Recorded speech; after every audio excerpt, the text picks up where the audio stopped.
आप बहुत हैरान होंगे। आप कहेंगे, हम यह मान सकते हैं कि ईश्वर के संबंध में कुछ नहीं जानते, आत्मा के संबंध में कुछ नहीं जानते, लेकिन हम यह कैसे मान सकते हैं कि हम काम के, यौन के और सेक्स के संबंध में कुछ नहीं जानते। सबूत है, हमारे बच्चे पैदा हुए हैं, पत्नी है, हम सेक्स के संबंध में नहीं जानते। लेकिन मैं आपसे निवेदन करना चाहता हूँ, यह बहुत कठिन पड़ेगा, लेकिन इसे समझ लेना ज़रूरी है। आप सेक्स के अनुभव से गुज़रे होंगे, लेकिन सेक्स के संबंध में आप उतना ही जानते हैं जितना छोटा सा बच्चा जानता है, उससे ज़्यादा कुछ भी नहीं जानते। अनुभव से गुजर जाना जान लेने के लिए पर्याप्त नहीं है। एक आदमी कार चलाता है, वह कार चलाना जानता है और हो सकता है हज़ारों मील कार चलाकर वह आ गया हो, लेकिन इससे यह कोई मतलब नहीं होता कि वह कार के भीतर के यंत्र और मशीन और उसकी व्यवस्था, उसके काम करने के ढंग के संबंध में कुछ भी जानता हो। वह कह सकता है कि मैं 1000 मील चलकर आया हूँ कार से।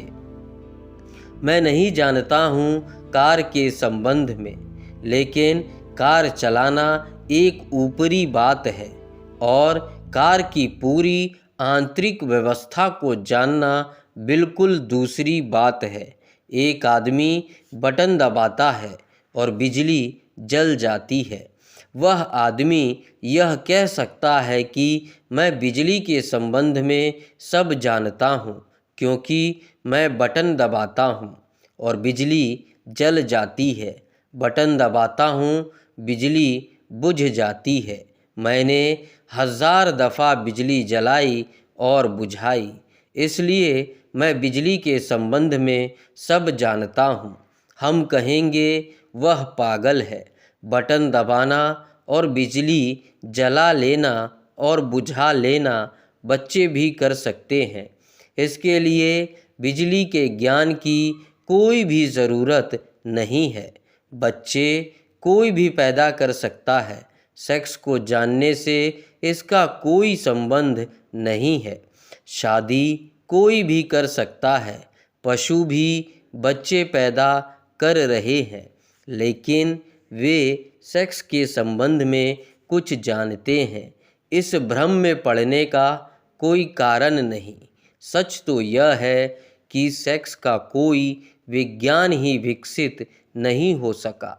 सेक्स का कोई शास्त्र ठीक से विकसित नहीं हो सका, क्योंकि हर आदमी यह मानता है कि हम जानते हैं। शास्त्र की ज़रूरत क्या है? विज्ञान की ज़रूरत क्या है? और मैं आपसे कहता हूँ कि इससे बड़ा दुर्भाग्य की और कोई बात नहीं है, क्योंकि जिस दिन सेक्स का पूरा शास्त्र और पूरा विचार और पूरा विज्ञान विकसित होगा, उस दिन हम बिल्कुल नए तरह के आदमी को पैदा करने में समर्थ हो सकते हैं। फिर यह कुरूप और यह अपंग मनुष्यता पैदा करने की ज़रूरत नहीं है। ये रुग्ण और रोते हुए और उदास आदमी पैदा करने की ज़रूरत नहीं है।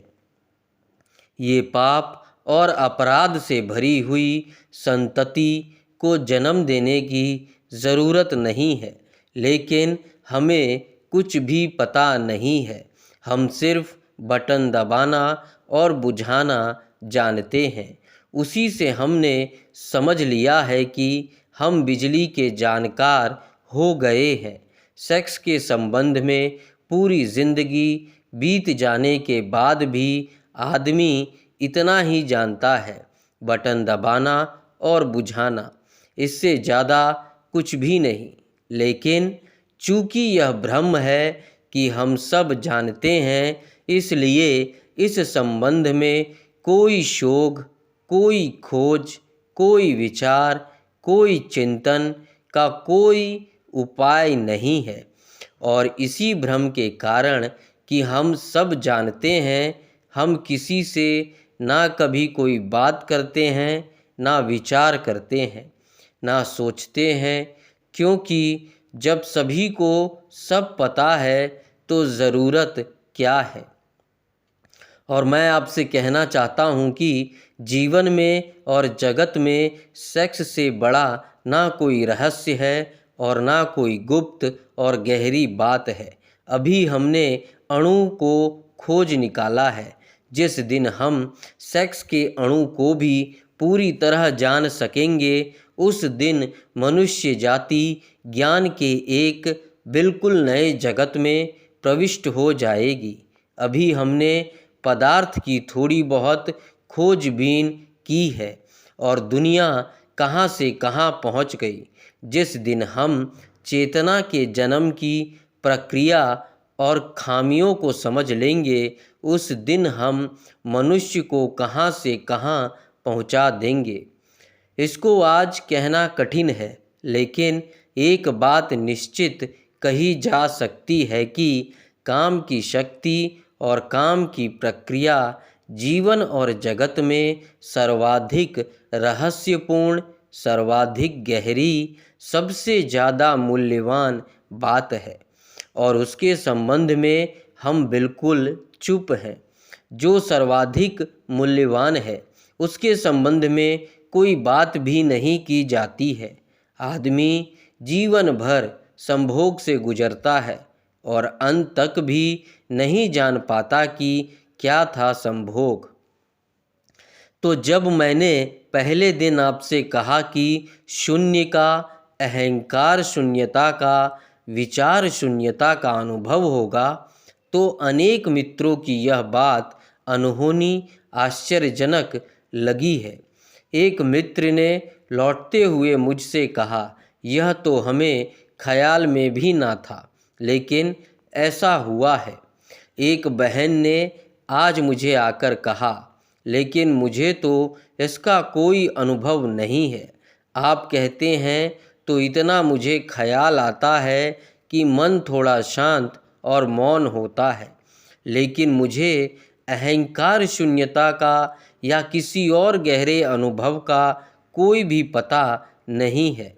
हो सकता है अनेकों को इस संबंध में विचार मन में उठा हो। उस संबंध में थोड़ी सी बातें और गहराइयों में स्पष्ट कर लेनी ज़रूरी है।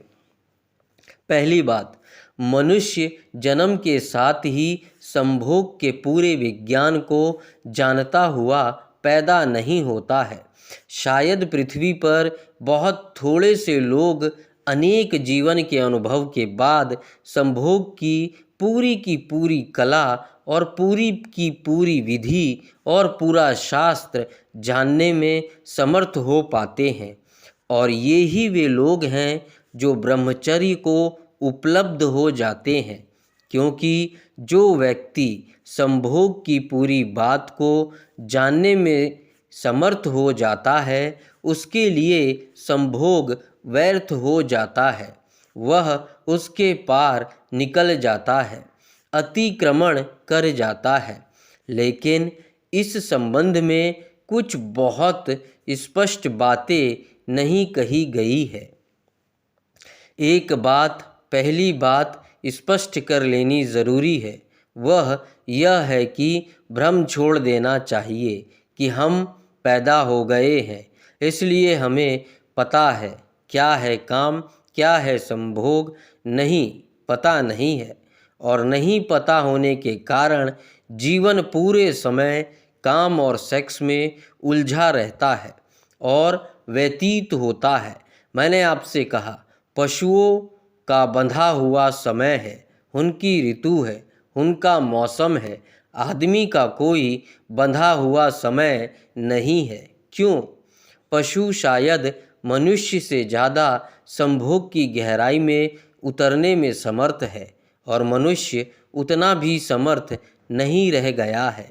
जिन लोगों ने जीवन के हिन तलों पर बहुत खोज की है और गहराइयों में गए हैं, और जिन लोगों ने जीवन के बहुत से अनुभव संग्रहित किए हैं, उनको यह सूत्र उपलब्ध हुआ है कि अगर संभोग 1 मिनट तक रुकेगा तो आदमी दूसरे दिन फिर संभोग के लिए लालायित हो जाएगा। अगर 3 मिनट तक रुक सके तो 1 सप्ताह तक उसे सेक्स की वह याद भी नहीं आएगी, और अगर 7 मिनट तक रुक सके तो 3 महीने तक के लिए सेक्स के इस तरह मुक्त हो जाएगा कि उसकी कल्पना में भी विचार प्रविष्ट नहीं होगा। और अगर 3 घंटे तक रुक सके तो जीवन भर के लिए मुक्त हो जाएगा। जीवन में उसको कल्पना भी नहीं उठेगी। लेकिन सामान्यतः क्षण भर का अनुभव है मनुष्य का। 3 घंटे की कल्पना करनी भी मुश्किल है।